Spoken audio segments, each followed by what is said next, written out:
जय हिंद साथियों। स्वागत है आपका हमारे YouTube channel general studies tricks में।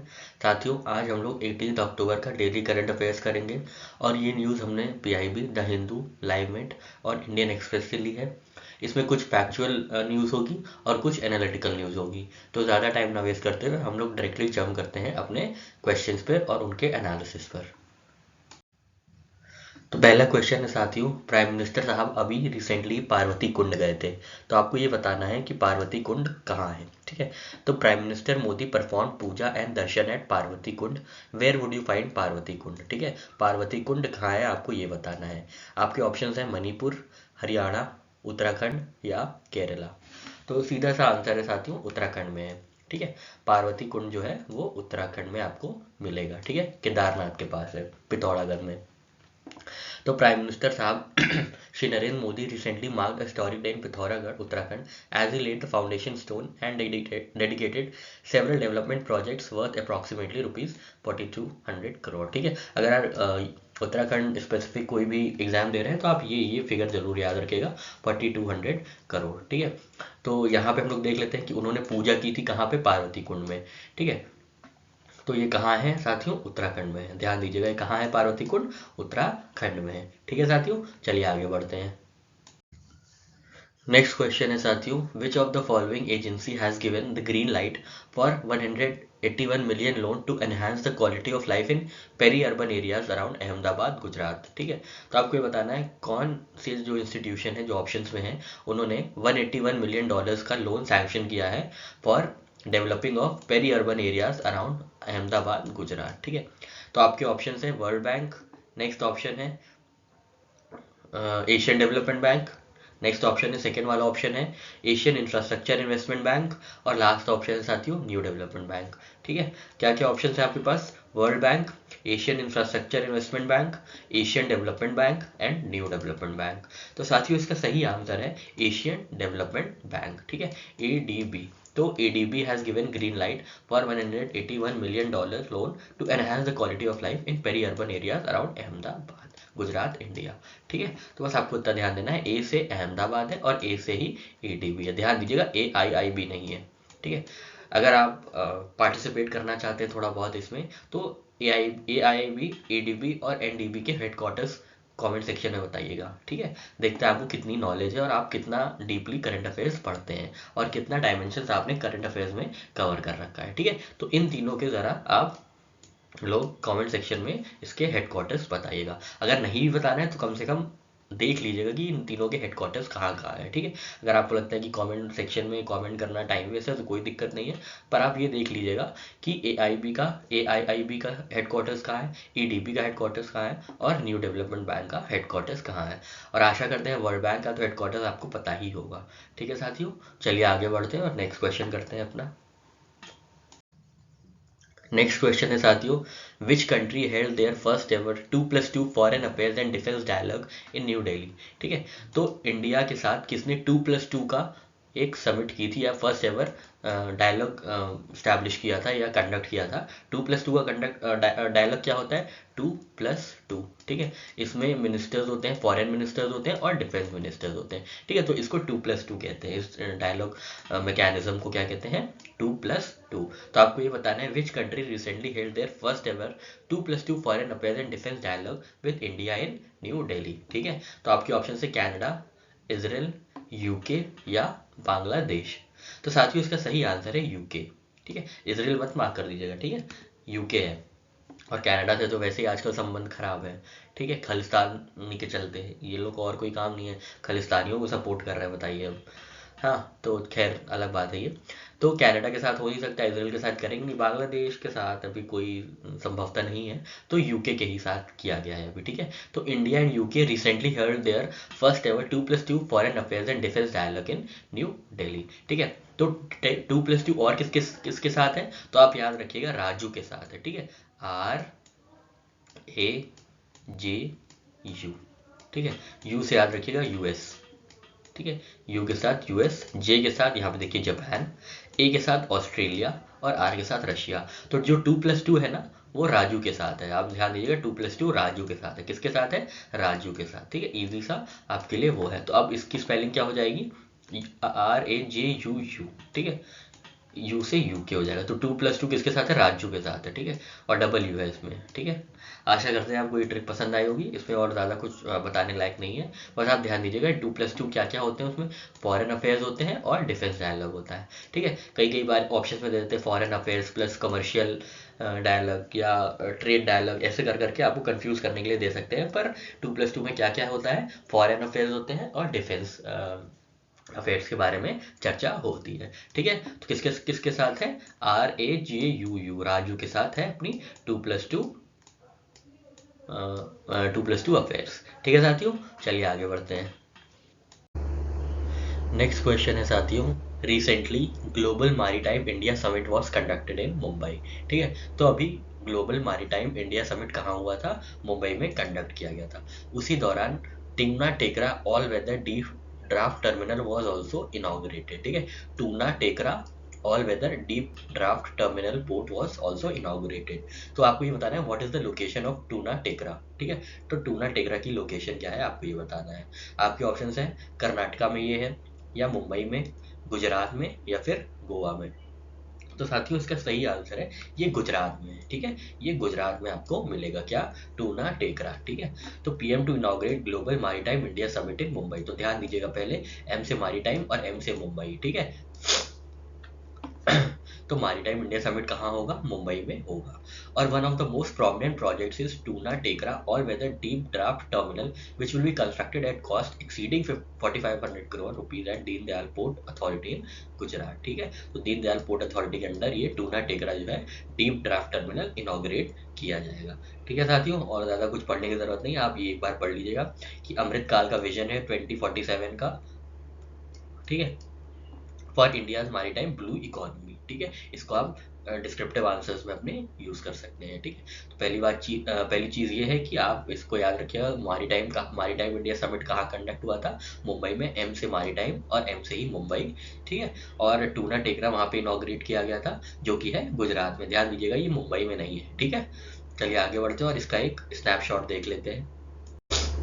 ये देखिए साथियों, ये PIB से लिया गया है, ठीक है। ये देखिए यहाँ पे PIB से लिया गया है। तो PM मोदी ने इनॉग्रेट किया है global Maritime India summit, M से मैरीटाइम, M से मुंबई। यहाँ पे क्या क्या हुआ है, तो अमृत काल का विजन दिया गया है 2047 का, ये भी पूछ सकते हैं, Amrit Kaal vision for maritime blue economy, तो याद रखिएगा 2047 का विजन है, ठीक है। Laid foundation stone of Tuna Tekra deep draft port terminal at Deendayal port authority Gujarat, ठीक है। ये इंपॉर्टेंट है, ध्यान दीजिएगा, ये भी इंपॉर्टेंट है, ठीक है। और ये कब ऑर्गेनाइज किया जाएगा, 17 अक्टूबर 2023 को, ठीक है साथियों। चलिए आगे बढ़ते हैं। नेक्स्ट क्वेश्चन है साथियों, which state in India has become first state in India to take step towards including gig members such as Swiggy, Zomato, Ola, Uber and Rapido employees under ambit of minimum wages। तो किस state ने अभी एक policy launch की है जिसके चलते जो गिग वर्कर्स हैं, गिग वर्कर्स जो कि ऑनलाइन डिलीवरी सिस्टम के पार्ट होते हैं, ऑनलाइन बिजनेस पोर्टल के पार्ट होते हैं, जैसे स्विगी, जोमेटो, ओला, तो उनको मिनिमम वेजेस के अंदर लाया जाए, ठीक है। कि मतलब उनको मिनिमम वेज का जो है, मतलब मान लीजिए मिनिमम वेज सेट किया 12,000 पे, 8,000 पे, तो उनको मिनिमम वेज के अंदर उनको लाया जाएगा, ठीक है। तो आपके ऑप्शन हैं केरला, झारखंड, तमिलनाडु या सिक्किम, ठीक है। तो कौन सा पहला ऐसा स्टेट बना है जो कि गिग वर्कर्स को मिनिमम वेज के अंदर लाएगा। आपके ऑप्शन है केरला, झारखंड, तमिलनाडु या सिक्किम। तो साथियों इसका सही आंसर है झारखंड, ठीक है। झारखंड आपका सही आंसर है इसका। तो Jharkhand is making history by becoming first state in India to take step towards including gig workers such as Swiggy, Zomato, Ola, Uber and Rapido employees under ambit of minimum wages. Gig worker साथियों वो होता है जो एक कॉन्ट्रैक्चुअल बेस पोजीशन होती है और ये डिजिटल प्लेटफॉर्म पे इनको फायर एंड हायर किया जाता है, ठीक है। हायर एंड फायर इनको डिजिटल प्लेटफॉर्म से किया जाता है, ठीक है। तो ये कौन कौन से आप जानते होंगे, स्विगी है, आपने ऑर्डर किया होगा खाना, जोमेटो है, ओला है, उबर है, रैपिडो है। तो इन ये सब कॉन्ट्रैक्चुअल वर्कर्स के चलते इनका बहुत एक्सप्लॉयटेशन होता है। कभी इनको इनका कमीशन काट दिया जाता है, कभी कुछ देर कर देते हैं अगर ये लोग, तो कुछ हो जाता है, तो इनके सैलरी कम हो जाती है। तो इसके चलते इस एक्सप्लॉयटेशन को बचाने के लिए मिनिमम वेज सेट किया जाएगा झारखंड में, ठीक है। मिनिमम वेज मतलब इनको इतना पैसा तो मिलेगा ही मिलेगा, ठीक है। तो ये किसने किया है, ये पॉलिसी किसकी है, ये झारखंड की पॉलिसी है, ठीक है। आप कैसे याद रखेंगे, झारखंड की ये पॉलिसी, क्योंकि ये लोग झाड़ में जाके फिर क्या करते हैं, परेशान करते हैं, ठीक है, या परेशान हो जाते हैं तो झाड़ में जाके बैठ जाते हैं। तो झारखंड इन चीज़ को बचाने के लिए ये झारखंड में ये किया जा रहा है। ठीक है साथियों, चलिए आगे बढ़ते हैं। नेक्स्ट क्वेश्चन है साथियों, स्वच्छ त्योहार स्वस्थ त्योहार is an initiative of which of the following state. तो स्वच्छ त्योहार और स्वस्थ त्योहार जो है, स्वच्छ त्योहार और स्वस्थ त्योहार जो इनिशिएटिव है वो किस स्टेट का है, आपको ये बताना है। आपके ऑप्शन है महाराष्ट्र, उत्तर प्रदेश, बिहार या छत्तीसगढ़। तो साथियों इसका सही आंसर है उत्तर प्रदेश। ठीक है, तो योगी आदित्यनाथ की गवर्नमेंट है उत्तर प्रदेश में, उन्होंने लॉन्च किया है स्पेशल क्लीनलीनेस कैंपेन स्वच्छ त्योहार स्वस्थ त्योहार। ठीक है, with a focus on maintaining cleanliness in and around temples during Navratri, Dussehra and Diwali festivals. ठीक है, तो इजी है, स्वच्छ त्योहार स्वस्थ त्योहार किसकी इनिशिएटिव है? उत्तर प्रदेश की। ठीक है, उत्तर प्रदेश की ये इनिशिएटिव है। ठीक है साथियों, तो अगर आप स्वच्छ रहेंगे तभी आप अच्छे से उत्तर दे पाएंगे, ऐसे याद रखिएगा। ठीक है, स्वच्छ रहेंगे तभी आप उत्तर दे पाएंगे। ठीक है साथियों, आशा करते हैं आपको ये ट्रिक पसंद आई होगी। चलिए आगे बढ़ते हैं। नेक्स्ट क्वेश्चन है साथियों, national film awards 2023 at Vigyan Bhavan in New Delhi was recently conducted. तो आपको ये बताना है कौन सा एडिशन था ये नेशनल फिल्म अवार्ड्स का। ठीक है, तो आपके ऑप्शन है 67, 68, 69 या 70। तो साथियों इसका सही आंसर है 69। ठीक है, इसका सही आंसर है 69th एडिशन था ये नेशनल फिल्म अवार्ड्स 2023 का। तो इसमें हम लोग जल्दी जल्दी अब देख लेते हैं कि किन किन एक्टर और एक्ट्रेसेस को इसमें अवार्ड मिला है। तो बेस्ट एक्टर का अवार्ड मिला है अल्लू अर्जुन को फॉर पुष्पा। एक्ट्रेसेस का अवार्ड मिला है आलिया भट्ट और कृति सैनन को। आलिया भट्ट के को मिला है गंगूबाई कठियावाड़ के लिए, और कृति सैनन को मिला है मिमी के लिए। बेस्ट फीचर फिल्म कौन सी है? रॉकेटरी द नाम्बी इफेक्ट, आपने देखी होगी, नहीं देखी है तो ज़रूर देखिएगा। ठीक है, और best film on national integration किसको मिली है? द कश्मीर फाइल्स को। और विक्ट्री अवार्ड मिला है किसको? सरदार उधम सिंह को। ठीक है, सरदार उधम सिंह को। ठीक है, तो ये ध्यान दीजिएगा, ये 69 नेशनल फिल्म अवार्ड्स थे। इसमें बेस्ट एक्टर किसको मिला है? अल्लू अर्जुन को। बेस्ट एक्ट्रेसेस आलिया भट्ट और कृति सैनन को। फीचर फिल्म कौन किसको मिली है? रॉकेटरी द नाम्बी इफेक्ट को। बेस्ट फिल्म और नेशनल इंटीग्रेशन किसको मिली है? कश्मीर फाइल्स को। और विक्ट्री अवार्ड किसको मिला है? सरदार उधम सिंह को। ठीक है साथियों, इजी से आप एक बार दो बार पढ़ेंगे आपको खुद याद हो जाएगा, इसमें कोई निमोनिक या कोई भी ट्रिक बताने की ज़रूरत नहीं है। ठीक है साथियों, चलिए आगे बढ़ते हैं। नेक्स्ट क्वेश्चन है साथियों, what is the theme of 2023 world health summit. ठीक है, तो आपको ये बताना है 2023 जो वर्ल्ड हेल्थ समिट हुई है उसकी थीम क्या है। ठीक है, ये आपसे नहीं पूछा जा रहा है कि कहाँ हुई है, आपको बताना है कि थीम क्या है इसकी। तो आपके ऑप्शन हैं health for all, a defining year for global health action, health the only wealth, health and sustainable development goal. तो साथियों इसका सही आंसर, अगर आप सोच रहे हैं health and sustainable development goals है, बिल्कुल गलत है, क्योंकि इसका सही आंसर है defining year for global health action. ठीक है, अब एक्शन लेने की ज़रूरत है, इसलिए ग्लोबल हेल्थ एक्शन इस बार की थीम है। ठीक है, हेल्थ पर अब एक्शन लेने की ज़रूरत है, इसलिए defining year for global health action इसकी थीम है। ठीक है, आप ऐसे याद रखिएगा। अब हेल्थ में अब क्या ज़रूरी है? सबसे ज़्यादा एक्शन लेना, कि कैसे फंड डिस्ट्रीब्यूट किया जाए, कैसे अच्छी अच्छी टेक्नोलॉजीज मेडिकल सप्लाईज को चीप बनाया जाए ताकि हर सेक्शन ऑफ सोसाइटी तक वो पहुँचे। ठीक है, तो हेल्थ के लिए अब एक्शन की ज़रूरत है, तो आप ऐसे याद रखिएगा, ग्लोबल हेल्थ एक्शन जो है वो है वर्ल्ड हेल्थ समिट की क्या है? थीम है। ठीक है, अब यहाँ पे कुछ बातें देख लेते हैं इनके बारे में। तो वर्ल्ड हेल्थ समिट कहाँ हुई थी अभी रिसेंटली? बर्लिन जर्मनी में। ठीक है, किसके थीम के अंडर हुई थी? Defining year for global health action. ठीक है, इसका कैसे याद रखेंगे कि कहाँ हुई है? तो आप हेल्दी तभी रहेंगे ना, हेल्थ तभी रहेगी जब आपके पास जर्म्स नहीं होंगे। ठीक है, जर्म्स नहीं होंगे, तो जर्म से याद रखिएगा जर्मनी। ठीक है, और हेल्थ को क्या ज़रूरत है? अब हेल्थ को एक्शन की ज़रूरत है, तो ग्लोबल हेल्थ एक्शन इसकी थीम हो गई। ठीक है, तो दोनों डायमेंशन हम लोग ने ट्रिक के माध्यम से आराम से याद कर लिया। ठीक है, और इसके बारे में कुछ चीज़ें आप यहाँ पढ़ लीजिएगा, ये इंपॉर्टेंट है। यहीं पे 70/25 इनिशिएटिव लॉन्च किया गया था। इसमें क्या होगा? This will provide standard care for 75 million individuals with hypertension and diabetes by 2025। ठीक है, 25 जो है यहाँ पे 2025 है, और 75 क्या है? 75 मिलियंस को जो है स्टैंडर्ड केयर दी जाएगी विद हाइपरटेंशन एंड डायबिटीज़। ठीक है, तो ये ध्यान दीजिएगा, 70/25 इनिशिएटिव किसका है? इंडिया का है। इसमें किसका ट्रीटमेंट होगा? हाइपरटेंशन और डायबिटीज़ का। ठीक है, तो ये क्या है? एनसीडी है, नॉन कम्युनिकेबल डिजीज़ है। ठीक है साथियों, आशा करते हैं आपको सारे निमोनिक समझ में आए होंगे और इन्फॉर्मेशन अच्छी लगी होगी। एक बार फिर से देख लेते हैं, हेल्थ को क्या ज़रूरत है इस समय, ग्लोबल हेल्थ को चाहिए एक्शन, मतलब global health action.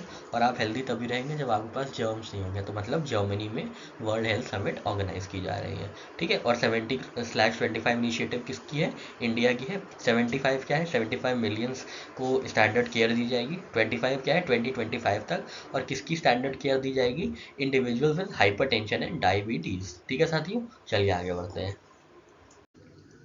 Next question है साथियों, India is set to make significant investment in its infrastructure with plan expenditure of nearly 143 crore, ठीक है। तो इंडिया में 143 करोड़ का इंफ्रास्ट्रक्चर इन्वेस्टमेंट किया जाएगा।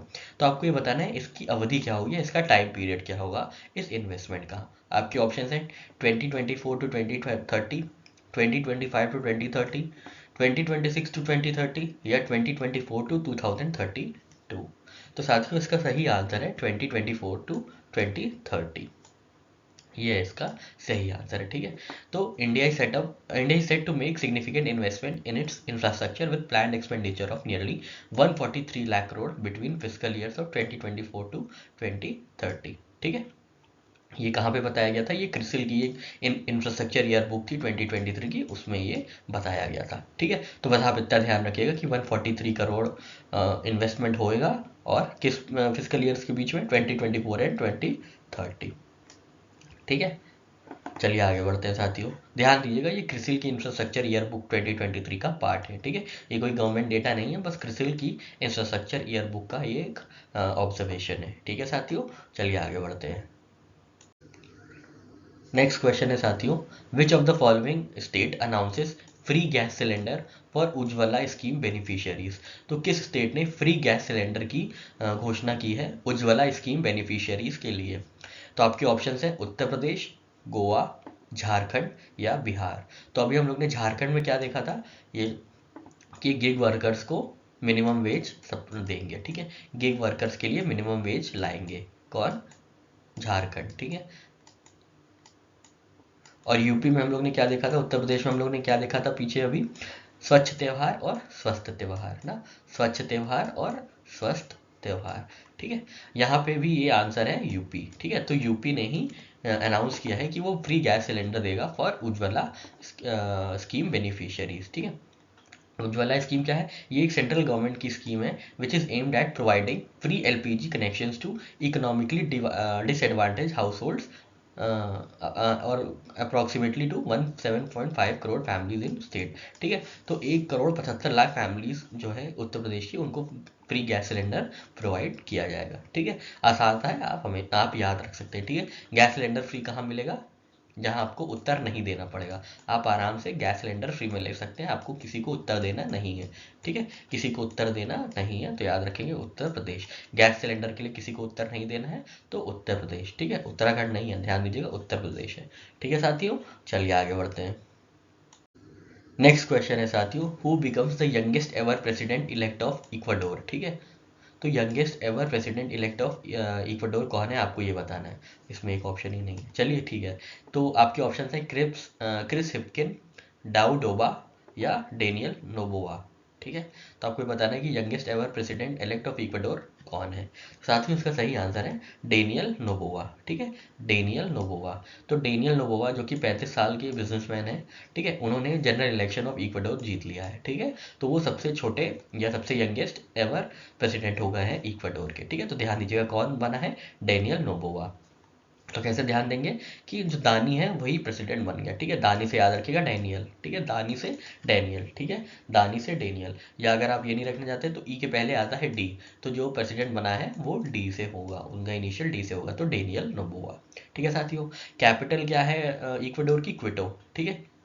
तो कैसे याद रखेंगे, डोर से ही आप क्विट करते हैं ना, डोर से क्विट करते हैं मतलब डोर से ही निकलते हैं, तो डोर यहाँ पे इक्वाडोर, डोर से ही आप क्विट करते हैं, तो याद रखिएगा क्विटो इसकी कैपिटल है, किसकी, डोर की, डोर मतलब इक्वाडोर, ठीक है। तो हम लोग ने दोनों चीज़ याद कर ली, ई से पहले आएगा डी, तो इसके प्रेसिडेंट जो है वो डेनियल नोबो हैं, और डोर से क्या होता है, क्विट करते हैं, तो इसकी कैपिटल होगी क्विटो, ठीक है। पॉलिटिकल बाउंड्रीज किसकी किसके बीच शेयर करता है, तो ये साउथ अमेरिका में है, ये इक्वाडोर जो कंट्री है ये साउथ अमेरिका कॉन्टिनेंट में है। इसके ये किसके किसके साथ बॉर्डर शेयर करती है, कोलंबिया एंड पेरू के साथ ये बॉर्डर शेयर करती है। और पैसिफिक ओशन जो है वेस्ट साइड में लाई करता है। ठीक है, अभी हम लोग इसके बारे में इसका मैप देख लेते हैं नेक्स्ट स्लाइड में, ताकि चीज़ें और अच्छे से क्लियर हो जाएंगी। कोटोपैक्सी जो है यहाँ का हाईएस्ट एक्टिव वॉल्केनो है। ठीक है, ये एंडीज माउंटेन्स पे है। ठीक है, एंडीज माउंटेन्स पे है। तो यहाँ पे आपको थोड़ा सा स्टैटिक भी क्लियर हो गया कि अगर आपसे पूछते हैं कोटोपैक्सी या एंडीज माउंटेन्स कहाँ है, तो आप बता पाएंगे कि एंडीज माउंटेन्स जो है वो साउथ अमेरिका में है, और कोटोपैक्सी कहाँ है, वो इक्वाडोर में है। और हाईएस्ट पीक क्या यहाँ की क्या है, चिम्बोराजो। ठीक है, अगर आप एसएससी के लिए दे रहे हैं या कोई स्टेट सिविल सर्विसेज एग्जाम देते हैं, तो बहुत आराम से आपसे ये मैच द फॉलोइंग पूछा जा सकता है कि चिम्बोराजो कहाँ की हाईएस्ट पीक है। ठीक है, रिवर्स ना याद करिए, रिवर्स आप एक बार ऐसे ही देख लीजिए, पर हाईएस्ट पीक और कोटोपैक्सी हाईएस्ट एक्टिव वॉल्केनो के बारे में ध्यान रखिएगा। ठीक है साथियों, एक बार फिर से देख लेते हैं इक्वाडोर के बारे में। तो ई से पहले क्या आता है, डी। तो वहाँ के जो यंगेस्ट एवर प्रेसिडेंट है उनका क्या नाम है, डी से नाम है, डेनियल नोबो। और डोर से क्या करते हैं आप, क्विट करते हैं, तो क्विटो इसकी कैपिटल हो गई। ठीक है साथियों, आशा करते हैं आपको ये निमोनिक अच्छा लगा होगा। चलिए आगे बढ़ते हैं। ये देखिए साथियों, यहाँ पे पॉलिटिकल और फिजिकल मैप दोनों है। यहाँ पे आप पहले इक्वाडोर देख लीजिए, डोर से क्या करते हैं, क्विट करते हैं, तो क्विटो इसकी कैपिटल है। कोलंबिया और पेरू के साथ बाउंड्री शेयर करता है। वेस्ट में पैसिफिक ओशन है। ठीक है, और ये जो कॉन्टिनेंट है ये पूरा साउथ अमेरिकन कॉन्टिनेंट है। ठीक है, तो यहाँ पे देखिए एंडीज माउंटेन्स है। ठीक है, जो हम लोग ने अभी पीछे देखा था एंडीज माउंटेन्स है। ठीक है, ये देखिए यहाँ पे एंडीज माउंटेन्स। ठीक है साथियों, आशा करते हैं। और ये इक्वेटर पास हो रहा है, यहाँ पे 0 डिग्री है ना, ये इक्वेटर पास हो रहा है यहाँ से। तो क्विटो के साउथ में क्विटो के नॉर्थ में इक्वेटर पास होता है। ठीक है, तो इक्वाडोर से भी इक्वेटर पास होता है। ठीक है साथियों, और यहाँ पे ही कोटोपैक्सी है, यहाँ पे कोटोपैक्सी है। ठीक है, यहीं पे है कोटोपैक्सी। ठीक है, चलिए आगे बढ़ते हैं साथियों। नेक्स्ट क्वेश्चन है साथियों, गूगल ने पार्टनरशिप की है हेवलेट पैकर्ड के साथ to manufacture Chrome laptops in India. ठीक है, क्रोम लैपटॉप्स इन इंडिया को मैन्युफैक्चर करने के लिए गूगल ने पार्टनरशिप की है, किसके साथ, हेवलेट पैकर्ड मतलब एचपी के साथ। तो आपको ये बताना है कि ये फैसिलिटी कहाँ है। ये इसलिए लिया गया है साथियों क्योंकि अभी गूगल के जो सीईओ हैं या हेड है, उनके साथ प्रधानमंत्री मोदी साहब की बातचीत हुई थी। ठीक है, तो ये इन्फॉर्मेशन अभी हम लोग आगे देखते हैं। पहले हम लोग यहाँ पे क्वेश्चन सॉल्व कर लेते हैं। ठीक है, तो आपके ऑप्शंस हैं पुणे, ग्रेटर नोएडा, चेन्नई या बैंगलोर। तो अगर आप सोच रहे हैं बैंगलोर है तो बिल्कुल गलत है, क्योंकि सही आंसर है चेन्नई। ठीक है, चेन्नई में ये फैसिलिटी है, यहाँ पे गूगल और हेवलेट पैकर्ड मिलके क्रोम लैपटॉप्स इंडिया में बना रहे हैं। ठीक है, यहाँ पे देखिए इन्फॉर्मेशन है कि prime minister Narendra Modi and CEO of alphabet जो कि है सुंदर पिचई साहब, उन्होंने डिस्कस किया है companies plan to establish an electronics manufacturing ecosystem in India. During this interaction, PM Modi appreciated Google's partnership with Hewlett Packard to manufacture Chrome laptops in India. और ये Chrome laptops कहाँ बनते हैं? This is being built in flex facility near Chennai, where HP मतलब Hewlett Packard has been producing a range of laptops and desktops since 2020. ठीक है साथियों, तो आशा करते हैं आपको ये इन्फॉर्मेशन अच्छी लगी होगी और चीज़ें समझ में आई होंगी। ठीक है, तो गूगल और हेवलेट पैकर्ड मिलके क्रोम लैपटॉप्स बना रहे हैं। क्रोम आप जानते हैं गूगल का है। ठीक है, तो गूगल का ऑपरेटिंग सिस्टम है कौन सा, क्रोम। ठीक है, तो ये कहाँ पे बना रहे हैं लोग मिलके, चेन्नई में। तो सी से चेन्नई और सी से क्रोम लैपटॉप्स। ठीक है, क्रोम लैपटॉप्स, क्रोम आप जानते हैं गूगल का ऑपरेटिंग सिस्टम है। ठीक है, किसके साथ मिलके, हेवलेट पैकर्ड के साथ मिलके। ठीक है साथियों, ध्यान दीजिएगा, इंपॉर्टेंट है क्योंकि प्रधानमंत्री मोदी जी ने इसकी तारीफ की थी। ठीक है, चलिए आगे बढ़ते हैं। नेक्स्ट क्वेश्चन है साथियों, व्हाट इज सिविल यूनियन। ठीक है, सिविल यूनियन क्या है आपको ये बताना है।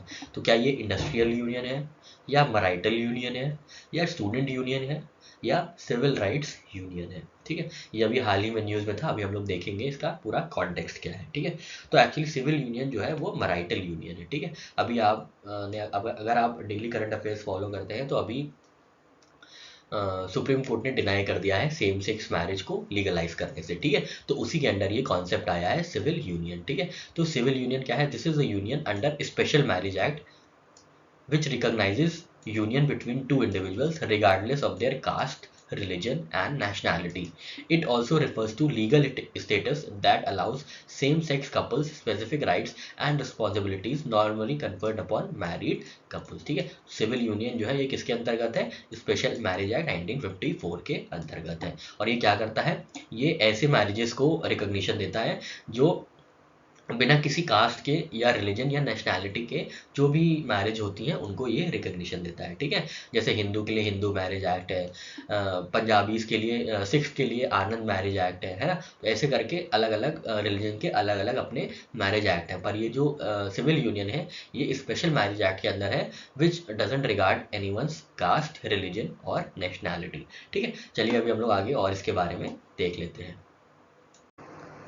ठीक है, तो यहाँ पे देखिए पूरी बात लिखी हुई है। तो सुप्रीम कोर्ट का वर्डिक्ट आया था ऑन सेम सेक्स मैरिज। यहाँ पे स्पेशल मैरिज एक्ट का जिक्र हुआ था 1954 में जो आया था, जिसके अंदर सिविल यूनियन की बात हुई थी। अभी हम लोग ने पहले इससे देखा था। ठीक है, तो all marriages in India can be registered under respective personal law. ठीक है, तो अपने पर्सनल लॉ के अंदर ये मैरिजेस रजिस्टर्ड होती हैं, जैसे हिंदू मैरिज एक्ट 1955, मुस्लिम मैरिज एक्ट 1954 और अंडर स्पेशल मैरिज एक्ट 1954।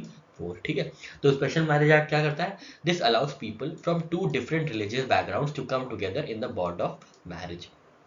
ठीक है, तो ये उन मैरिजेस को रिकॉग्नाइज करता है जो कि कोई रिलीजन या कोई और नेशनैलिटी को रिगार्ड नहीं करती हैं। ठीक है, तो स्पेशल मैरिज एक्ट उन लोग के लिए है। जो लोग हिंदू में शादी करते हैं वो हिंदू मैरिज होंगी। ठीक है, जो मुस्लिम्स में होती हैं वो मुस्लिम मैरिज एक्ट के अंदर होंगे। पर जो किसी नेशनैलिटी, रिलीजन या एथनिसिटी या कुछ भी रिगार्डलेस होगा, रिगार्डलेस उसकी शादी होगी या मैरिज होगी, तो वो किसके अंडर आएगी? स्पेशल मैरिज एक्ट 1954 के अंदर। ठीक है, तो इसी के अंदर सिविल यूनियन थी जिसमें अभी हम लोग ने जिसके बारे में बात की थी।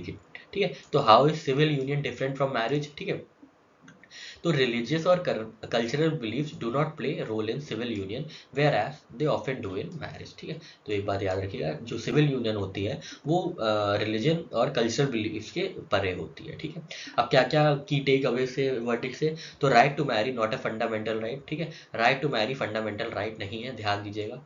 ठीक है, not possible to tweak Special Marriage Act 1954। ठीक है, तो स्पेशल मैरिज एक्ट को ट्वीक नहीं किया जा सकता है टू अलाउ या लीगलाइज सेम सेक्स मैरिज। ठीक है, ये सुप्रीम कोर्ट का ऑब्जर्वेशन था। ठीक है, Supreme Court declined to allow civil unions for non heterosexual couples. ठीक है, तो सेम सेक्स मैरिज यहाँ पे लीगलाइज नहीं हुई है। ठीक है, on rights to adopt children, तो इसमें क्या होता है कि सिर्फ मैरिड कपल्स को ही मतलब अलाउ किया जाता है अडॉप्शन के लिए, बच्चा अडॉप्ट करने के लिए।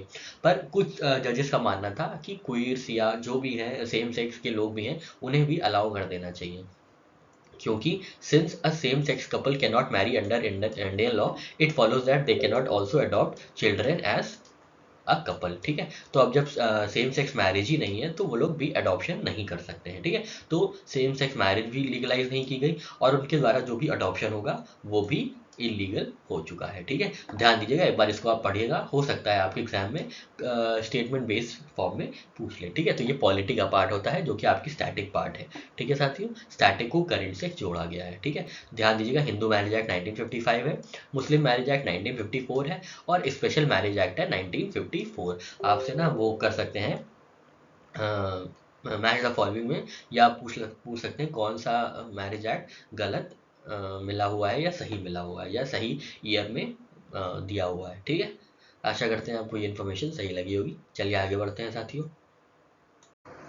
नेक्स्ट क्वेश्चन है साथियों एथिक्स कमेटी ऑफ पार्लियामेंट से रिलेटेड। तो आपको ये बताना है विच of the following regarding ethics committee of parliament is incorrect. ठीक है, तो अभी हम इसका कॉन्टेक्स्ट भी देख लेंगे कि एथिक्स कमेटी क्यों न्यूज में था।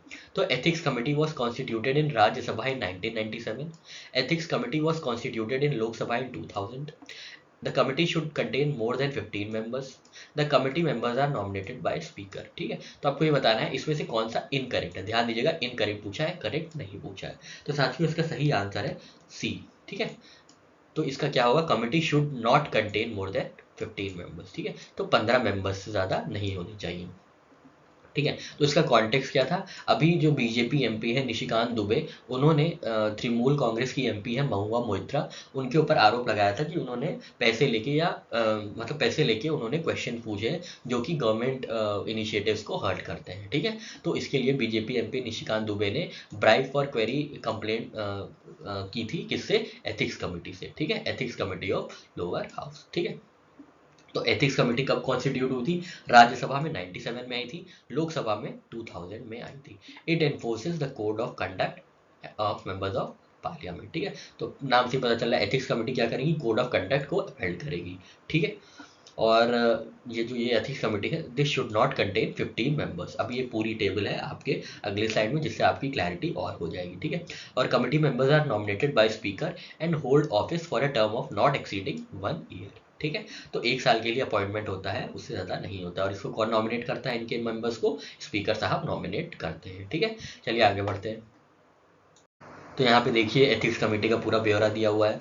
राज्यसभा में एथिक्स कमेटी कब बनी थी? 1997 में। लोकसभा में कब बनी थी साथियों? 2000 में। ठीक है, इसका कॉम्पोजिशन क्या है? राज्यसभा में 10 मेंबर्स होंगे और लोकसभा में 15 मेंबर्स होंगे। ठीक है, लोकसभा में कम लोग होते हैं, राज्यसभा में कम लोग होते हैं, तो इसलिए 10 मेंबर्स होते हैं। लोकसभा में ज़्यादा मेंबर्स होते हैं, अराउंड 550 मेंबर्स होते हैं लोकसभा में, तो इसलिए यहाँ पे ज़्यादा मेंबर्स होते हैं एथिक्स कमेटी में। ठीक है, यहाँ पे नॉमिनेट मेंबर्स कैसे नॉमिनेट होते हैं? बाय राज्यसभा चेयरमैन और यहाँ पे बाय लोकसभा चेयरमैन। ठीक है, टर्म क्या होता है? Not exceeding 1 year. ठीक है, तो ध्यान दीजिएगा, लोकसभा में 10 मेंबर्स होते हैं, सॉरी राज्यसभा में 10 मेंबर्स होते हैं एथिक्स कमेटी में, और लोकसभा में कितने मेंबर्स होते हैं? 15 मेंबर्स होते हैं। ठीक है साथियों, आशा करते हैं आपको ये पूरी चीज क्लैरिटी में आ गई होगी। ठीक है, चलिए आगे बढ़ते हैं। यहाँ पे साथियों एक इंफॉर्मेशन है इसरो से रिलेटेड या स्पेस से रिलेटेड। ठीक है, तो building on the success of Indian space initiatives including recent Chandrayaan 3 and Aditya L1 mission, अभी इंडियन पीएम ने अनाउंस किया है 2 targets for space agency ISRO. तो आपको ध्यान रखना है कि 2 टारगेट्स क्या है।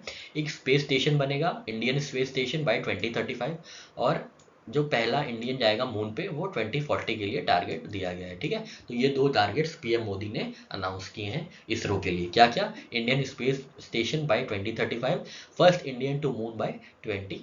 ठीक है, तो पहले स्पेस स्टेशन बनेगा, फिर इंडियन कोई मून पे जाएगा बाय 2040। ठीक है, और चंद्रयान 3 के बारे में देख लेते हैं। ये 14 जुलाई 2023 को सॉफ्ट लैंड किया था। ठीक है, ये डेट्स याद रखिएगा, इंपॉर्टेंट है। और उसके जल्द बाद ही आदित्य L1 मिशन का भी लॉन्च किया गया था 2 सितंबर 2023 को। ये आदित्य L1 मिशन क्या था? It was India's first space based observatory to study sun. ठीक है, आदित्य का मतलब होता है सन। ठीक है, तो ये सन ऑब्जर्वेशन के लिए स्पेस बेस्ड ऑब्जर्वेटरी लॉन्च की गई थी, जिसका नाम था आदित्य L1 मिशन। ठीक है, और चंद्रयान 3 मिशन तो आप जानते हैं, जो सॉफ्ट लैंडिंग की गई थी मून में, 14 जुलाई को ये सॉफ्ट लैंडिंग हुई थी। और पीएम मोदी ने क्या दो टारगेट्स दिए हुए हैं? 2035 तक इंडियन स्पेस स्टेशन बन जाना है, और पहला इंडियन जो जाएगा मून पे बाय 2040। ठीक है साथियों, चलिए आगे बढ़ते हैं। नेक्स्ट क्वेश्चन है साथियों सेतु बंधन स्कीम से रिलेटेड। ठीक है, तो सेतु बंधन स्कीम ने क्या किया है? अभी अप्रूवल किया है for 7 bridge projects in Arunachal Pradesh under central road and infrastructure fund. तो आपको ये बताना है विच of the following is incorrect regarding central road and infrastructure fund. ठीक है, central road and infrastructure fund से रिलेटेड कौन सी चीज गलत है, आपको ये बताना है। ठीक है, तो central road and infrastructure fund was established in 2000 under Central Road Fund Act 2000. The scheme is by Union Minister for Transport, ये Union Ministry for Road and Transport Highways. ठीक है, it's subject matter belongs to Ministry of Finance and there is no provision for social infrastructure under this fund. तो आपको ये बताना है इनमें से कौन सी जो स्टेटमेंट है वो गलत है, इनकरेक्ट पूछा गया है। ठीक है, इनकरेक्ट आपसे पूछा गया, ध्यान से क्वेश्चन पढ़िएगा, तभी आप 50% आपने क्वेश्चन सही कर लिया, अगर आपने क्वेश्चन एकदम जबरदस्त तरीके से अच्छे से पढ़ा है तो। ठीक है, तो साथियों इसका सही आंसर है ये। ठीक है, ये गलत है क्योंकि इसमें प्रोविजन है, इस सेंट्रल रोड इंफ्रास्ट्रक्चर फंड में प्रोविजन है for social infrastructure as well. ठीक है, तो हम लोग चीज़ें देख लेते हैं, कुछ इन्फॉर्मेशन इससे रिलेटेड। तो recently union minister for road transport and highways ने कहा है कि Setu Bandhan scheme approval has been granted for 7 bridges projects in Arunachal Pradesh. ठीक है, तो सेतु बंधन प्रोजेक्ट कितने ब्रिजेस को अप्रूवल दिया है? 7 ब्रिज प्रोजेक्ट्स को। कहाँ पे? अरुणाचल प्रदेश में। किसके अंडर में? Central road and infrastructure fund के अंडर में। ठीक है, सेतु बंधन स्कीम क्या है? It is an initiative of ministry of road transport and highways. ठीक है, इसके अंतर्गत क्या होगा? This will replace railway line level crossings with road over bridges and rail under bridges in states. ठीक है, तो इसका क्या होगा? ये रेलवे लाइन हटा के ब्रिजेस बनाएगा ताकि एक्सीडेंट्स कम हो। ठीक है, तो सेतु बंधन स्कीम यही करेगा। तो इसी के लिए 7 ब्रिज प्रोजेक्ट्स जो कि अप्रूव किए गए हैं, कहाँ? अरुणाचल प्रदेश में, ठीक है। अब central road and infrastructure fund के बारे में बात कर लेते हैं। तो ये 2000 में स्टैब्लिश हुआ था, ठीक है। ये स्टैटिक पार्ट है, ध्यान दीजिएगा कि आपसे कभी भी पूछ सकते हैं कि central road and infrastructure fund कब स्टैब्लिश हुआ था, ठीक है। तो ये स्टैब्लिश हुआ था 2000 में, ठीक है, under central road fund act 2000, ठीक है। तो पहला स्टेटमेंट सही है हमारा। दूसरा है कि it subject matter belongs to Ministry of Finance, बिल्कुल सही है, तो हमारा थर्ड स्टेटमेंट भी सही हो गया। Fund consist of cess impose along with excise duty and petrol and diesel. तो एक्साइज ड्यूटी जो लगती है पेट्रोल और डीजल पे, उससे उसके सेस से क्या किया जाता है, फंड को सपोर्ट किया जाता है, ठीक है। और इसके ऑब्जेक्टिव्स क्या क्या हैं, तो सेंट्रल रोड फंड एक्ट 2000 को अमेंड किया गया था कब, 2018 में। तो इसका क्या ऑब्जेक्टिव्स को क्या किया गया था, ब्रॉड किया गया था, ठीक है। कि क्या किया गया था, ब्रॉडन किया गया था टू यूज, और इसके अंदर क्या हुआ था कि the objective was to use proceeds of road cess under CRIF to finance other infrastructure project such as waterways, some portion of railway infrastructure and even social infrastructure including educational institutions and medical colleges, ठीक है। तो इसके अंदर social infrastructure भी included है। Social infrastructure का क्या मतलब होता है, जो कि स्कूल्स, कॉलेजेस, मेडिकल कॉलेजेस, ऐसी चीज़ें होती हैं, उनको हम लोग सोशल इंफ्रास्ट्रक्चर कहते हैं। फिजिकल इंफ्रास्ट्रक्चर क्या होता है साथियों, रोड, ब्रिज, ठीक है, पोर्ट्स, ये सब फिजिकल इंफ्रास्ट्रक्चर में आते हैं। और फाइनेंशियल इंफ्रास्ट्रक्चर में क्या आता है, बैंक्स आते हैं, है ना, बैंक से करके फाइनेंशियल इंस्टीट्यूशंस, ये सब फाइनेंशियल इंफ्रास्ट्रक्चर में आते हैं, ठीक है साथियों। तो आशा करते हैं आपको ये सारी इन्फॉर्मेशन अच्छी लगी होगी। हम लोग आगे बढ़ते हैं अपने नए क्वेश्चन के साथ, ठीक है साथियों, चलिए आगे बढ़ते हैं। नेक्स्ट क्वेश्चन है साथियों, supreme court will examine a 2021 ruling of Kerala high court affirming खुला। तो आपको ये बताना है खुला कौन सी प्रैक्टिस है, ठीक है। खुला एक प्रैक्टिस है, अभी हम लोग इसके बारे में बात करेंगे, पर आपको ये बताना है कि खुला क्या है। तो खुला आपके ऑप्शन है divorce practice, marriage practice, adoption practice या मेंटेनेंस प्रैक्टिस। तो साथियों इसका सही आंसर है ये डिवोर्स प्रैक्टिस है, ठीक है। खुला refers to right of Muslim women, ठीक है, Muslim women to unilaterally divorce her husband. जैसे ट्रिपल तलाक था, उसमें हस्बैंड लोग यूनिलैटरली तलाक दे देते थे, 3 बार तलाक बोलने के बाद, वो ही सिस्टम है, पर इसमें मुस्लिम विमेन तलाक दे सकती है हस्बैंड्स को, ठीक है। This is similar to right of talaq conferred upon Muslim women under sharia law, Muslim man under sharia law, वही ट्रिपल तलाक का ये फीमेल वर्जन है, आप ऐसा मान सकते हैं, ठीक है। तो अभी सुप्रीम कोर्ट इसका संज्ञान लेते हुए इसके बारे में जजमेंट करेगा और इसका एग्जामिनेशन करेगा, ठीक है। तो बस आपको ये बताना था, खुला एक प्रैक्टिस है जो कि रिलेटेड है डिवोर्स प्रैक्टिस है, जिसमें यूनिलैटरली मुस्लिम वुमेन डिवोर्स दे सकती हैं अपने हस्बैंड्स को, ठीक है साथियों, चलिए आगे बढ़ते हैं। नेक्स्ट क्वेश्चन है साथियों, where Navratri pujas have been held this year for the first time after 1947, ठीक है। तो बताना है आपको किस टेम्पल में पहली बार नवरात्रि पूजा का आयोजन किया गया था। 1947 में आखिरी बार हुआ था, तो 1947 से अब जाके ये नवरात्रि पूजा का आयोजन कहाँ किया गया है, आपको ये बताना है। तो आपके ऑप्शन है कामाख्या देवी टेम्पल, दुर्गावती टेम्पल, शारदा पीठ या चित्तई गोलू टेम्पल। तो साथियों इसका सही आंसर है शारदा पीठ, ठीक है, क्योंकि ये पीओके में है, ठीक है, इसलिए इस बार पहली बार ऐसा हुआ है 1947 के बाद, अब जाके यहाँ पे नवरात्रि की पूजा का आयोजन किया गया है, ठीक है। तो Navratri puja have been held in Sharda temple in Kashmir this year for the first time since 1947, ठीक है। शारदा पीठ टेम्पल की लोकेशन देख लेते हैं। It is located in Neelam valley in Pakistan occupied Kashmir and falls in Kupwara district of Jammu and Kashmir along line of control. It is one of 18 Mahashaktipeeths and is considered to be abode of Hindu goddess Saraswati, ठीक है। Goddess Sharda was referred to as Kashmira Puravasini, ठीक है, कश्मीरा पुरवासिनी, यहाँ पे इनका local नाम है शारदा का, ठीक है। माँ शारदा का लोकल नाम क्या है यहाँ पे, कश्मीरा पुरावासिनी, ठीक है। जैसे विंध्यवासिनी है विंध्याचल की, ये पुरावासिनी है, ठीक है साथियों। आशा करते हैं आपको ये इन्फॉर्मेशन सही लगी होगी, समझ में आई होगी। और ध्यान दीजिएगा शारदा पीठ कहाँ है, ये कश्मीर में, और यहाँ पे पहली बार 1947 के बाद नवरात्रि पूजन जो है आयोजित किया गया था, ठीक है साथियों, चलिए आगे बढ़ते हैं। नेक्स्ट क्वेश्चन है साथियों, इंटरनेशनल ओलंपिक कमेटी से रिलेटेड। अगर आप हमारे वीडियोस रेगुलरली फॉलो कर रहे हैं तो हमने आपको बताया था कि ओलंपिक कहाँ कहाँ होंगे 2024 में, 2028 में, ठीक है। 2024 में साथियों कहाँ होगा, पेरिस में होगा। 2028 कहाँ होगा, लॉस एंजल्स में होगा, ठीक है। 2028 कहाँ होगा? लॉस एंजल्स में होगा। ठीक है। तो अगर आपने अभी परसों या कल या परसों का वीडियो देखा होगा तो इंटरनेशनल ओलंपिक कमेटी कहाँ हुआ था, हम लोग ने इसके बारे में चर्चा की थी। नहीं देखा है तो प्लीज़ आप लोग एक बार जाके देख लीजिएगा। ठीक है। तो इंटरनेशनल ओलंपिक कमेटी अभी इंटरनेशनल ओलंपिक कमेटी ने क्या किया है, लॉस एंजल्स 2028 वाले ओलंपिक्स में कुछ नए स्पोर्ट्स को इंक्लूड किया है। तो आपको बताना है कितने नए स्पोर्ट्स को इंक्लूड किया है। ठीक है। तो International Olympic Committee session has approved Los Angeles 2028 Olympics committee organizing committees proposal for inclusion of how many additional sports in sporting event. तो कितने एडिशनल स्पोर्ट्स को अप्रूवल मिला है, आपको ये बताना है। ठीक है। तो आपके ऑप्शन है 2, 3, 4 या 5। तो साथियों इसका सही आंसर है 5। ठीक है। 5 इसका सही आंसर है। ठीक है। तो 5 नए स्पोर्ट्स को इंक्लूड किया गया है, किसमें? लॉस एंजल्स 2028 ओलंपिक्स में इंक्लूड किया जाएगा। नेक्स्ट ईयर कहाँ होगा? पेरिस में होगा। ध्यान दीजिएगा, पेरिस में होगा। ये लोग पेरिस में नहीं, लॉस एंजल्स वाले में 5 स्पोर्ट्स इंक्लूड किए जाएंगे। तो कौन कौन से हैं वो 5 स्पोर्ट्स हम लोग देख लेते हैं। तो बेसबॉल या सॉफ्ट बॉल है, क्रिकेट है, फ्लैग फुटबॉल है, लैक्रोज है और स्क्वॉश है। ठीक है।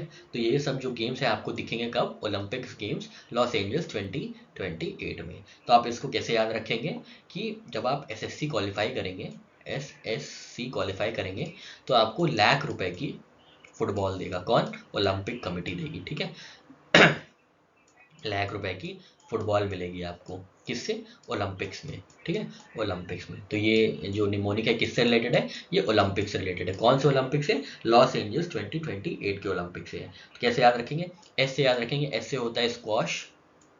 ठीक है। SQUASH। ठीक है। दूसरे एच से है सॉफ्ट बॉल।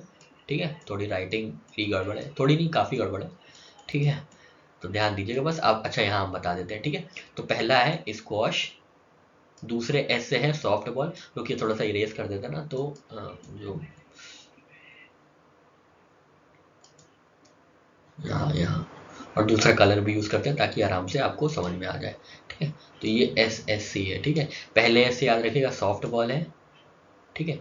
दूसरे एस से है स्क्वॉश। ठीक है। सी से है क्रिकेट। ठीक है। लैक से है क्या? लैक से होगा लैक्रोस। और फुटबॉल से क्या होगा? Flag football. ठीक है। Flag football. ठीक है। ये यूएस का गेम है। ठीक है। Flag football. ठीक है। सॉफ्ट बॉल को ही बेसबॉल भी कहते हैं। ठीक है। तो एसएससी ₹1,00,000 की फुटबॉल देगा कब? जब आप ₹1,00,000 की फुटबॉल कौन देगा आपको? ओलंपिक लॉस एंजल्स में मिलेगी जब आप एसएससी क्वालिफाई कर लेंगे। ठीक है। तो ये निमोनिक है। और कितने गेम्स इंक्लूड किए गए हैं साथियों? 5 गेम्स इंक्लूड किए गए हैं। अगर आपको ये याद हो जाएगा तो आपको ये भी याद करने की जरूरत नहीं है, आप समझ ही जाएंगे। एस से क्या है? Soft ball. एस से फिर दूसरे एस से क्या है? स्कॉश। सी से क्या है? क्रिकेट। लैक से क्या है? लैक्रोस। और फुटबॉल से है फुटबॉल, फ्लैग फुटबॉल। ठीक है। तो अगर आप एसएससी क्वालिफाई करेंगे तो आपको ₹1,00,000 की फुटबॉल मिलेगी। कहाँ पे? ओलंपिक्स लॉस एंजल्स में। ठीक है। ओलंपिक लॉस एंजल्स में। ठीक है साथियों, आशा करते हैं आपको ये निमोनिक पसंद आया होगा। चलिए आगे बढ़ते हैं साथियों। नेक्स्ट क्वेश्चन है साथियों, इलेक्शन सीजर मैनेजमेंट सिस्टम से रिलेटेड इंपॉर्टेंट है। ठीक है। पॉलिटी का पार्ट है। तो इलेक्शन कमीशन ऑफ इंडिया ने रिसेंटली डेवलप किया है election seizure management system for real time updates. ठीक है। रियल टाइम अपडेट्स के लिए इलेक्शन सीजर मैनेजमेंट सिस्टम को डेवलप किया गया है। तो आपको ये बताना है कौन सा स्टेटमेंट गलत है इलेक्शन सीजर मैनेजमेंट सिस्टम से रिलेटेड। ठीक है। तो इलेक्शन सीजर मैनेजमेंट सिस्टम का ऑब्जेक्टिव है to check the flow of illegal cash, drugs and freebies. Next statement है it will be used for the first time during state assembly elections that are scheduled for November 2023। आपको पता होगा 5 राज्यों में अभी चुनाव होने वाले हैं। ठीक है। 5 राज्यों में चुनाव होने वाले हैं। इन राज्यों में आप देख लीजिए कितनी सीटों पे चुनाव होने वाले हैं, क्योंकि डेफिनेटली इससे क्वेश्चन पूछा जाना चाहिए। ठीक है। नेक्स्ट क्वेश्चन है साथियों, it ensures seamless, next statement है it ensures seamless coordination and intelligence sharing among enforcement agencies. और लास्ट स्टेटमेंट है आपका, this is a tech platform for real time updates on seizures from the field by central enforcement agencies only. ठीक है। तो आपको ये बताना है इसमें से गलत कौन सा ऑप्शन है। तो साथियों इसमें लास्ट वाला गलत ऑप्शन है, क्योंकि ये रियल टाइम अपडेट्स देगा सीजर्स की सिर्फ सेंट्रल एनफोर्समेंट एजेंसीज द्वारा ही नहीं बल्कि स्टेट एनफोर्समेंट एजेंसीज द्वारा भी दिया जाएगा। ठीक है। तो इलेक्शन कमीशन ऑफ इंडिया ने डेवलप किया है इलेक्शन सीजर मैनेजमेंट सिस्टम। ठीक है। तो ये क्या करेगा, जो जैसे इलेक्शंस आते हैं तो जैसे इलेक्शन आने लगते हैं तो जो नेता लोग होते हैं वो खूब पैसा देते हैं, शराबें बेचने मतलब देने लगते हैं फ्री में, ऐसे मतलब पटांग काम करते हैं, इलीगल काम करते हैं, कैश देते हैं, ड्रग्स देते हैं, ठीक है, फ्रीबीज अनाउंस कर देते हैं, ठीक है। तो इसके चलते ये इलेक्शन सीजन मैनेजमेंट सिस्टम है, ये चेक करेगा इलीगल कैश और ड्रग्स और फ्रीबीज को, ताकि जो इलेक्शन की सैंक्टिटी है वो मेंटेन रखी जाए, ठीक है। तो ये पहली बार कहाँ यूज़ होगा? 5 स्टेट्स में, जो कि नेक्स्ट मंथ जो कि चुनाव में जाएंगे। कौन कौन से? मिजोरम, छत्तीसगढ़, मध्य प्रदेश, राजस्थान एंड तेलंगाना। इन पांचों की आप एक बार देख लीजिएगा कितनी सीट्स पे चुनाव होने वाले हैं, ठीक है। मैच द फॉलोइंग आराम से पूछ सकता है, ठीक है। और अगर आप थोड़ा और एफर्ट करना चाहते हैं तो इसको कमेंट सेक्शन में भी आप बता सकते हैं, ठीक है। अगर कमेंट सेक्शन में बताने का मन नहीं है तो बिल्कुल मत अपना टाइम वेस्ट कीजिएगा, पर अपने नॉलेज के लिए डेफिनेटली इसको आप देख लीजिएगा, ठीक है। तो it will also monitor action taken by central and state enforcement agencies against such offenses, ठीक। तो आशा करते हैं आपको ये सारी क्लैरिटी हो गई होगी, यहाँ जो भी इंफॉर्मेशन दी गई है। ध्यान दीजिएगा, ये अगले साल जो अगले महीने जो चुनाव होने वाले हैं उनमें पहली बार इसका यूज़ किया जाएगा, ठीक है साथियों। चलिए आगे बढ़ते हैं साथियों। यहाँ पे हम लोग कुछ छोटे छोटे करंट अफेयर्स देख लेते हैं, ठीक है। तो आपको याद रखना है क्रिस्टोफर लक्सन जो है वो न्यूजीलैंड के 42nd प्राइम मिनिस्टर बने हैं, ठीक है। क्या नाम है इनका? Christopher Luxon. और ये किसको टेक ओवर करेंगे, किसको सक्सीड करेंगे? क्रिस हिपकिंस को, ठीक है। क्रिस हिस्किन हिपकिंस को, ठीक है। तो कैसे याद रखेंगे? एनसीसी, ठीक है, एनसीसी, ठीक है। एन से याद रखिएगा न्यूजीलैंड, सी से क्रिस हिपकिंस जो जा रहे हैं, कौन आ रहे हैं? वो भी सी से हैं। इनका नाम क्या है? क्रिस्टोफर लक्सन, ठीक है, क्रिस्टोफर लक्सन। और ये 42nd प्राइम मिनिस्टर है, ठीक है। नेक्स्ट फैक्ट है साथियों, मोहम्मद शमी को क्या किसका ब्रांड एम्बेसडर बनाया गया है? पूमा इंडिया का ब्रांड एम्बेसडर बना दिया गया है। किसको? मोहम्मद शमी को, जो कि फास्ट बॉलर है, हम जानते होंगे। नेक्स्ट है साथियों, डॉक्टर मनमोहर सिंह गिल, एमएस गिल की डेथ हो गई है। तो ये क्या थे? ये 11th चीफ इलेक्शन कमिश्नर थे, ठीक है, 11th चीफ इलेक्शन कमिश्नर थे। कौन? डॉक्टर मनोहर सिंह गिल, एमएस गिल, ठीक है। नासा ने लॉन्च किया है साइक स्पेसक्राफ्ट, ठीक है, to an interplanetary transfer orbit by using SpaceX Falcon Heavy rocket from launch complex 39A, ठीक है। तो साइक मिशन किसका है? वो नासा का है, ठीक है। फिर से एक बार देख लेते हैं। एनसीसी, एन से न्यूजीलैंड, सी से क्रिस हिपकिंस और सी से ही क्रिस्टोफर लक्सन। मोहम्मद शमी को किसका ब्रांड एम्बेसडर बनाया गया है? पूमा इंडिया का। एमएस गिल क्या थे? 11th चीफ इलेक्शन कमिश्नर थे। और साइक एयरक्राफ्ट स्पेस क्राफ्ट किसका है? नासा का है, ठीक है साथियों। चलिए कुछ और वन लाइनर्स देख लेते हैं। यहाँ पे 4-5 वन लाइनर्स और है साथियों। तो वर्ल्ड स्टूडेंट डे कब सेलिब्रेट किया जाता है? 15 अक्टूबर को। आपको पता होगा ये डॉक्टर एपीजे अब्दुल कलाम की जो है बर्थ एनिवर्सरी के रूप में सेलिब्रेट किया जाता है। तो ध्यान दीजिएगा, स्टूडेंट डे कब सेलिब्रेट किया जाता है, और ये वर्ल्ड स्टूडेंट्स डे है, ठीक है। इंडियन स्टूडेंट्स डे नहीं है, ये वर्ल्ड स्टूडेंट्स डे है। ये कब सेलिब्रेट किया जाता है? 15 अक्टूबर को, ठीक है। और 16 अक्टूबर को क्या सेलिब्रेट किया जाता है? 16 अक्टूबर को हम लोग सेलिब्रेट करते हैं वर्ल्ड फूड डे, ठीक है। और फूड की थीम क्या है? वर्ल्ड फूड डे की थीम क्या है इस बार? Water is life, water is food, leave no one behind, ठीक है। फूड के साथ हम लोग क्या करते हैं? खाने के साथ क्या लेते हैं? पानी पीते हैं, ठीक है, खाना और पानी, ठीक है। इसलिए पानी से रिलेटेड थीम है, ठीक है। Water is life, water is food, leave no one behind, ठीक है। तो ये एक तरीके का हैक हो गया आपके लिए, आप आराम से दिमाग में रख सकते हैं, और जब एग्जाम में क्वेश्चन है तो बेहिचक आराम से कॉन्फिडेंट होकर मार्क कर सकते हैं, ठीक है। नेक्स्ट इन्फॉर्मेशन है साथियों, ईस्ट कोस्ट सागर कवच जो है 2 day comprehensive security exercise conduct की गई थी। कहाँ पे? आंध्र प्रदेश में, तमिलनाडु में और पुडुचेरी में, ठीक है। तो बस आप एक बार इसको पढ़ लीजिएगा। वैसे पूछते जाने की संभावनाएं बहुत कम है, पर फिर भी हम लोग को ऑल इंक्लूसिव करंट अफेयर्स की तैयारी करनी है, इसलिए ये इन्फॉर्मेशन ली गई है, ठीक है। अब साथियों, मणिपुर हाई कोर्ट में चीफ जस्टिस का अपॉइंटमेंट हुआ है। मणिपुर में बहुत खराब हालत है, आप जानते ही हैं। अभी 1 महीने पहले शायद वीडियो वायरल हुआ था, ठीक है, नग्न महिला का वीडियो बहुत ही विभत्सा भरा वीडियो था, वो विभत्स था एकदम, लेकिन अब क्या कर सकते हैं, ठीक है। तो वहाँ पे जस्टिस सिद्धार्थ मृदुल को अपॉइंट किया गया है as chief justice of Manipur high court, ठीक है। किसको? जस्टिस सिद्धार्थ मृदुल को, ठीक है। इससे पहले यहाँ पे कौन थे? एमवी मुरलीधरन थे, ठीक है, एमवी मुरलीधरन साहब थे। अब इनकी जगह कौन है? और जो जस्टिस एमवी मुरलीधरन थे वो एक्टिंग चीफ जस्टिस थे मणिपुर हाई कोर्ट के, ठीक है साथियों। आशा करते हैं आपको ये सारी इन्फॉर्मेशन समझ में आई होगी। एक बार जल्दी से फिर देख लेते हैं। 15 October world students day, food day. Food के साथ हम लोग क्या लेते हैं? पानी लेते हैं। तो थीम क्या है? Water for life, water is life, water is food, leave no one behind. East Sagar Kavach Andhra प्रदेश, तमिलनाडु, पुडुचेरी में। मणिपुर हाई कोर्ट में कौन आए हैं? मृदुल साहब आए हैं। कौन गए हैं? मुरलीधरन साहब गए हैं। तो आप ऐसे याद कर सकते हैं 3M, 3M, एम से मणिपुर, एम से मृदुल साहब और एम से ही MV मुरलीधरन। ठीक है, तो मृदुल साहब का अपॉइंटमेंट हुआ है। किसको सक्सीड किया है? मुरलीधरन साहब को सक्सीड किया है। ठीक है साथियों, चलिए आगे बढ़ते हैं।